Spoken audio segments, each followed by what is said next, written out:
உத்தரப்பிரதேஷ்ல ராதாராணியோட ஜென்மஸ்தலமான பர்சானால ராம்மோகன்னுட்டு ராதாராணிக்கு ஒரு பரம பக்தர் இருந்தார். ராம்மோகனுக்கு 4 பையனுங்க 4 மருமக. ராம்மோகனோட மனைவி கொஞ்சம் வருடங்களுக்கு முன்னாடி இறந்து போயிட்டாங்க. அவருக்கு பணத்துக்கு எந்த குறையும் இல்லாமல் வாழ்ந்துட்டு இருந்தாரு. ஆனால் அவருக்கு இருந்த ஒரே ஒரு பிரச்சனை, தனக்கு ஒரு பெண் குழந்தை இல்லையேன்னுட்டு. அவர் அதை நினச்சி ரொம்பவும் வருத்தப்பட்டார். ஒரு நாளைக்கு ஒரு முனிவர் ராம்மோகன் வீட்டுக்கு வந்தார். ராம்மோகன் முனிவர் கிட்ட தனக்கு ஒரு பெண் குழந்தை இல்லாதது குறையா இருக்குன்னு சொன்னார். அப்போ முனிவர், இங்கே பாரு ராம்மோகன், மனிதர்களாக பிறந்த நம்மக்கிட்ட என்ன இல்லையோ அதை தெய்வத்துக்கிட்ட தான் தேடணும், தெய்வத்துக்கிட்ட தான் சொல்லணும். ராதாராணியோட படத்தை வச்சுக்கோ, அவங்கள உன்னோட பெண் குழந்தையா நினச்சி தினமும் நெய்வேத்தியம் பண்ணி பூஜைகளை செய்யி, அவங்க தான் இனி உன்னோட பெண் குழந்தைன்னு சொன்னார். முனிவர் சொன்ன மாதிரியே தினமும் ராம்மோகன் குளிச்சுட்டு ராதாராணிக்கு மலர்கள் சாத்தி நெய்வேத்தியம் படித்ததுக்கு அப்புறம் தான் சாப்பிடுவார். நாட்கள் போச்சு. ராதாராணி கிட்ட தான் சொந்த பொண்ணு மாதிரி பேசிகிட்டு இருப்பார் தினமும் ராம்மோகன். ஒரு நாளைக்கு ராம்மோகன் வீட்டுக்கு வளையல் விற்கிற ஒரு பொண்ணு ஒருத்தவங்க வந்தாங்க.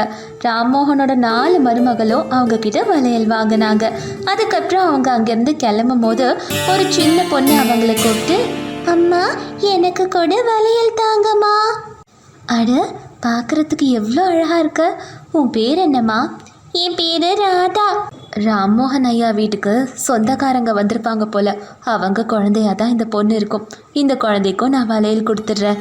அப்படி குழந்தைக்கு வளையல் போட்டு விட்டுட்டு வளையல் விற்கிறவங்க நேராக ராம்மோகனோட கடைக்கு போனாங்க.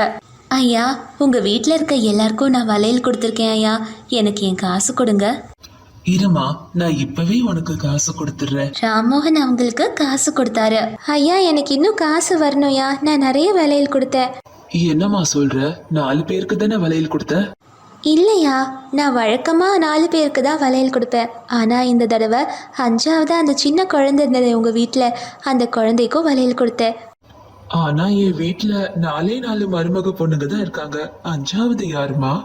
ராம்மோகன் அந்த பொண்ணை சந்தேகப்பட்டு அவளுக்கு வெறும் 4 பேர் வளையல் வாங்கினதுக்கு மட்டும்தான் காசு கொடுத்தாரு.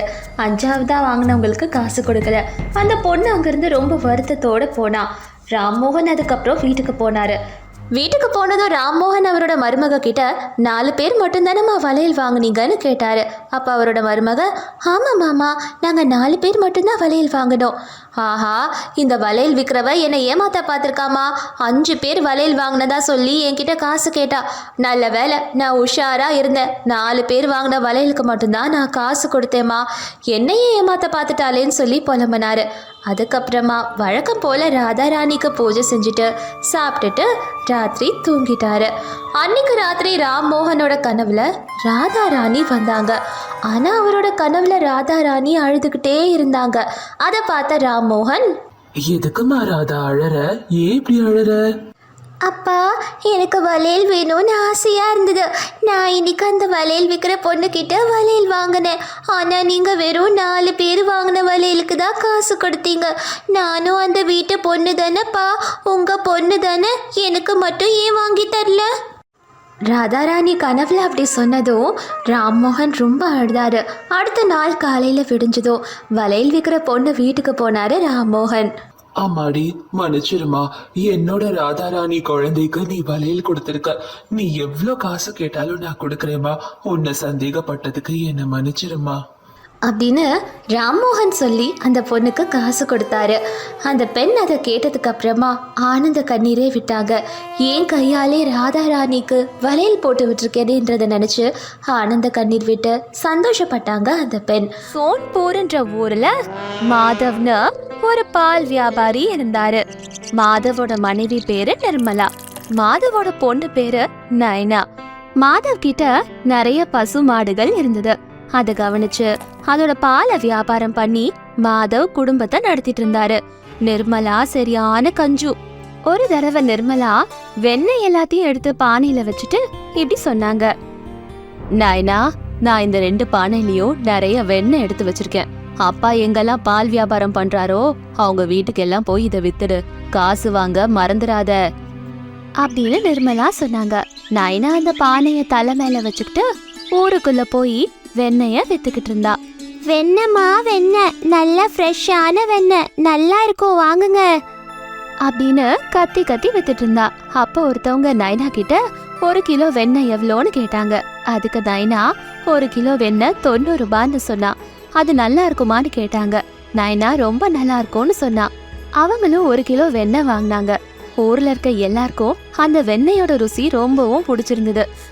சாயந்தரத்துக்குள்ள நைனா எல்லா வெண்ணெயும் வித்துட்டா. அந்த காசை கொண்டு வந்து அம்மா கிட்ட கொடுத்தா. அப்ப நிர்மலா, அட நைனா, எல்லா வெண்ணையும் வித்து போச்சே.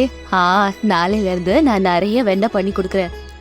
அடுத்த நாளைக்கும் நிர்மலா நிறைய வெண்ணெய தயாரிச்சு அத நைனா கிட்ட கொடுத்து விற்க சொன்னாங்க. நைனாவும் வெண்ணெய் எடுத்துக்கிட்டு விற்க போனா. அப்ப வழியில ராதா கிருஷ்ணரோட கோவில பார்த்ததும் நைனா வெண்ணெய கீழே வச்சுட்டு கோவிலுக்குள்ள போனா. கோவில்ல குருக்கள் ஸ்ரீ கிருஷ்ணரோட சின்ன வயசு கதைய சொல்லிட்டு இருந்தாரு. ஸ்ரீ கிருஷ்ணருக்கு வெண்ணெய்னா ரொம்ப பிடிக்கும். அவரோட அம்மா யசோதா அவருக்காக நிறைய வெண்ணெய செய்வாங்க. ஆனாலும் ஸ்ரீ கிருஷ்ணர் அடுத்தவங்க வீட்டுல திருடி சாப்பிடுவாரு. அது அவருக்கு பிடிக்கும்னுட்டு சொன்னாரு. நைனாக்கு இந்த கதை ரொம்பவும் பிடிச்சிருந்தது. சாமி, ஸ்ரீ கிருஷ்ணருக்கு வெண்ணெய்னா ரொம்ப பிடிக்கும்ல, நம்ம இங்க நெய்வேத்தியமா சாமிக்கு படைக்கலாமா? இந்த ஊர்ல இது வரைக்கும் யாரும் நெய்வேத்தியம் படைச்சது இல்லைன்னுட்டு சொன்னாரு. உடனே நைனா வெண்ணெய கொண்டு வந்து அதை நெய்வேத்தியமா சாமிக்கு படைக்க சொன்னா. இது ஸ்ரீ கிருஷ்ணருக்கு நெய்வேத்தியமா படைங்க, நான் தினமும் கொண்டு வந்து கொடுக்கறேன். இப்படி நைனா தினமும் கொண்டு போற வெண்ணெய கொஞ்சம் வெண்ணெய் எடுத்து அதை சாமிக்கு நெய்வேத்தியமா படைச்சிட்டு மீதி இருக்க வெண்ணெய் எடுத்துக்கிட்டு போய் ஊருக்குள்ள விற்க போவா. இதனால வெண்ணெயும் கம்மியாச்சு, அவளுக்கு வர காசும் ரொம்ப கம்மியாயிடுச்சு. நைனா, என்ன வர வர காசு எல்லாம் கம்மியா வருது? நீ வெண்ணெய கம்மியா விக்கிறியா என்ன? வருமானம் கம்மியாகுதே அப்படின்னு கேட்டாங்க.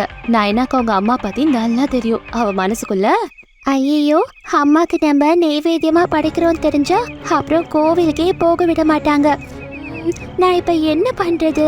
ஒன்னும் புரியலையே. பொய் சொல்றதுதான் சரியா இருக்கும்னு நைனா அவங்க அம்மா கிட்ட இப்படி சொன்னா. அம்மா, நான் சொல்றத நம்புங்கம்மா. நீங்க கம்மியா வெண்ணெய் தரீங்களா, அதனால கம்மியான காசு வருது. பாலும் கம்மியா தானே கறக்குறோம், அதனாலதான். நல்ல பசுமாடுக்கு நிறைய சாப்பாடு போடுங்க, அப்பதான் நிறைய பாலும் வெண்ணையும் வரும். ஒரு நாளைக்கு மாதவுக்கு உடம்புக்கு முடியாம போயிடுச்சு. அவர் பால் வியாபாரம் பண்ண போகல.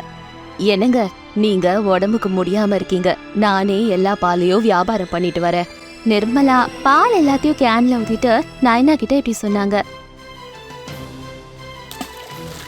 நைனா, என் கூட நீயும் வா, நான் பால் விக்கிறேன், நீ வெண்ணெய் வித்துரு. இப்படி அம்மா பொண்ணு 2 பேருமே வெண்ணெய் விற்கவும் பால் விற்கவும் போனாங்க. வழியில கோயில பார்த்துட்டு நின்னா நைனா. அட, என்ன நீனு இங்கே நின்னுட்ட?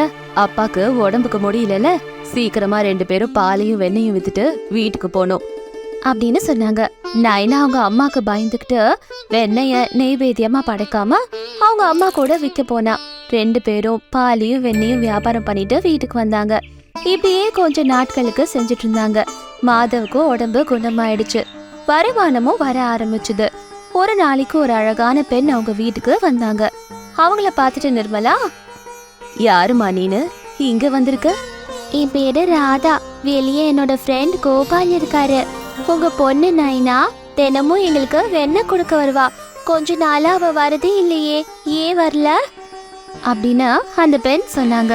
நிர்மலாக்கு ஆச்சரியமா இருந்தது. வெளியே ஒரு அழகான பையன் நின்றுட்டு இருந்தான். நிர்மலா அவங்க கிட்ட, குழந்தைங்களா, நைனா இப்ப வீட்ல இல்ல. ஆமா, எப்பையில இருந்து நீங்க அவகிட்ட வெண்ணெய் வாங்குறீங்க? நாங்க கோவில்ல இருப்போம், தினமும் உங்க பொண்ணு எங்களுக்கு வெண்ணெய் கொடுப்பா. நீங்க வெண்ணெய்க்கு காசு கொடுப்பீங்கல்ல? இல்லம்மா, உங்க பொண்ணு எங்களுக்கு ரொம்ப அன்பா வெண்ணெய் கொடுப்பா. ஆனா அவ ரொம்ப நாளா வரலையா, அதான் என்னன்னு பாக்கலான்னு வந்தோம். நிர்மலாக்கு எல்லாமே புரிஞ்சுது. நைனாயே இவ்வளோ நாளா காசு கம்மியா கொண்டு வரான்னு. அவங்களுக்கு பயங்கர கோவம் வந்தது. அவங்க 2 பேரையும் பார்த்து கத்துனாங்க. நீங்க 2 பேரும் என் பொண்ணை ஏமாத்தி வெண்ணெய நல்லா ஃப்ரீயா சாப்பிடுறீங்களா? இனிமேல் அது நடக்காது. ராதாவும் கோபாலும் அங்கிருந்து சிரிச்சுக்கிட்டே போனாங்க. கொஞ்ச நேரம் கழிச்சு நைனா வீட்டுக்கு வந்தா. நிர்மலா ரொம்ப கோவமா நடந்த எல்லாத்தையும் நைனா கிட்ட சொன்னாங்க. அவங்க நைனாவை பார்த்து, நைனா, இது என்ன பழக்கம்? என்கிட்டயே போய் சொல்லிருக்க. நீ உனக்கு தெரிஞ்சவங்களுக்கு வெண்ணெய ஃப்ரீயா கொடுத்துருக்க. இல்லம்மா, நான் கிருஷ்ணருக்கு நெய்வேத்தியமா தான் கொடுத்தேன், கோவில்ல தான் கொடுத்தேன். நீ காசு பத்தியே யோசிக்கிற. அவங்க நம்ம வீட்டுக்கு வெண்ணெய்க்கு வந்திருக்காங்க. நைனா அழுதுகிட்டே நடந்த எல்லா விஷயத்தையும் அவங்க அப்பா கிட்ட சொன்னா. அப்பா நிர்மலாவை திட்டினாரு. ஸ்ரீ கிருஷ்ணர் நம்ம வீட்டுக்கு வந்திருக்காரு, நீ இப்படி நடந்துக்கிட்டேன்னு சொன்னாரு. அதுக்கப்புறம் 3 பேரும் அவங்க கிட்ட இருக்க வெண்ணெய் எல்லாத்தையும் எடுத்துக்கிட்டு கோவிலுக்கு போய் ஸ்ரீ கிருஷ்ணர் கிட்ட மன்னிப்பு கேட்டாங்க. சாமி, நீங்க தான் வந்திருக்கீங்கன்னு தெரியாம நான் ரொம்ப தப்பா நடந்துக்கிட்டேன். என்ன மன்னிச்சிடுங்க சாமி. இனிமேல் நான் எல்லாருக்கும் உதவி செய்யறேன். எங்களை மன்னிச்சிடுங்க சாமி. உங்க தரிசனத்தை எங்களுக்கு கொடுங்க. அவங்க பிரார்த்தனை பண்ணிட்டு இருக்கும் போது அங்க ஒரு ஒலி வந்து அங்க அந்த 2 குழந்தைங்களும் வந்தாங்க. அவங்கள பார்த்து எல்லாரும் சந்தோஷப்பட்டாங்க. அன்னில இருந்து நிர்மலாவும் மாறினாங்க. தினமும் கொஞ்சம் வெண்ணெய நெய்வேத்தியமா படைச்சு மீதி இருக்க வெண்ணெய அன்னதானம் பண்ணி மீதி இருக்கிறத வியாபாரம் பண்ணுவாங்க. அவங்க கிட்ட இருக்கிறதுல நிறைய பேருக்கு அன்னதானமும் பண்ண ஆரம்பிச்சாங்க. எல்லாருக்கும் உதவி செய்யவும் ஆரம்பிச்சாங்க.